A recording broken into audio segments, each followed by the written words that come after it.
ஓம் நமோ வெங்கடேசாய.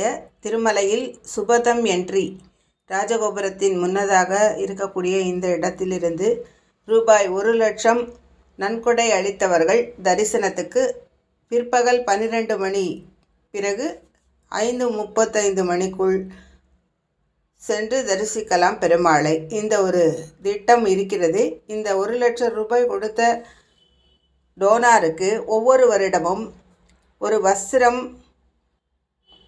மற்றும் 6 லட்டு, ஒரு நாள் தங்கும் இடம், ரூபாய் 100 அக்காமடேஷனில் 5 பேருக்கான ஒரு சிறப்பு தரிசன சேவை நாம் தேர்ந்தெடுக்கும் ஒரு நாட்களில் முன்னதாக பதிவு செய்து இந்த வழியில் சென்று 1 மணி நேரத்திலிருந்து 2 மணி நேரத்திற்குள்ளாக பெருமாளை சேவிக்கும் ஒரு நிலை கொடுக்கப்பட்டிருந்தது. தற்போது இதற்கான செய்தி என்னவென்றால், இந்த 1,00,000 ரூபாய் டொனேஷன் கொடுத்த டோனார்கள் அவர் குடும்பத்தையோ நண்பர்களையோ சார்ந்தவர்கள் 5 பேர் தரிசிக்க போகும்போது அந்த வஸ்திரத்தை யார் வேண்டுமானாலும் பெற்றுக்கொள்ளலாம். அந்த 5 நபர்களில் யார் வேண்டுமானாலும் பெற்றுக்கொள்ளலாம் என்ற நிலை இருந்தது. இந்த ஜனவரி மாதம் இன்று நான் அந்த டோனார் தரிசனத்தில் பெருமாளை தரிசிக்க சென்றபோது கிடைத்த தகவலின்படி, இப்போது ஒருவர் பெயரில் டொனேஷன் கொடுக்கப்பட்டிருந்தால் அவர் டோனார் என்று கருதப்படுவார்.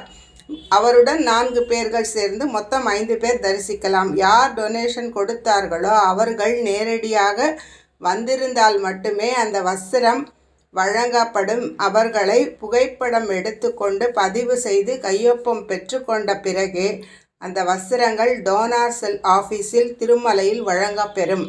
இந்த தகவல் ஒவ்வொரு டொனேஷன் கொடுத்தவர்களுக்கும் தெரிய வேண்டும் என்ற காரணத்தினால் இன்று அதை எனது நேரடி அனுபவத்தை இதில் பகிர்ந்து கொள்கிறேன்.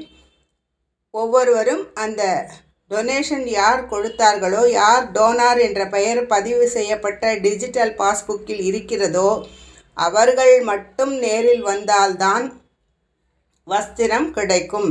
இதற்கு முன் அந்த 5 பேர்களில் யார் வந்தாலும் அந்த வஸ்திரத்தை கொடுத்து கொண்டிருந்தார்கள். இப்போது அந்த டோனாரின் வயது அதிகமானால் கூட எக்ஸம்ஷன் எதுவும் தருவதில்லை. வர வேண்டும் என்ற ஒரே நிலைதான். ஓம் நமோ வெங்கடேசாய.